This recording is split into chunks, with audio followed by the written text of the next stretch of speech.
வணக்கம் நண்பா. இப்போ மணிக்கு என்ன ஞாயிற்றுக்கிழமை மணி 6:30 மணிக்கு ஒரு நியூஸ் சேனல், புதிய தலைமுறையோ இல்லை பாலிமர் நியூஸோ அதில் பார்க்குறேன்.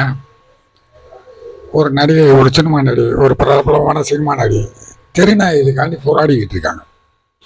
எங்கள் காரில் போகிறவங்களாம் போராடுறீங்களே, எங்கள் ரோட்டில் வர சொல்லுங்க பார்ப்போம். 2 வீலரில் ராத்திரி 10 மணிக்கு ரோட்டில் வந்து நம்ம ஏரியாவில் பொதுவாக எல்லா ஊர்லேயுமே தெருநாய்க்கு பயப்படாத எவனா இருக்கானா? 2 வீலரில் போகிறவன், காரில் போகிறவங்க இஷ்டத்துக்கு ஏதாவது பேசுறது, நாய் அமைப்பு, ப்ளூ கிராஸு, மயிரும் மட்டனு. என்னைக்காவது அவங்கள 2 வீலரில் 10 மணிக்கு போக சொல்லுங்க. ஒவ்வொரு தெருவுலையும் 10 நாய் இருக்கு. எதிரிங்க சுத்து போட்டால் கூட தப்பிச்சிடலாம். இவங்க எங்கிட்ட இருந்து வந்து நம்மளை கடிப்பாங்கன்னு தெரியாது, பயப்படணும். உண்மையா இல்லையா? இந்த அனுபவம் உங்களுக்கு இருக்கா இல்லையா?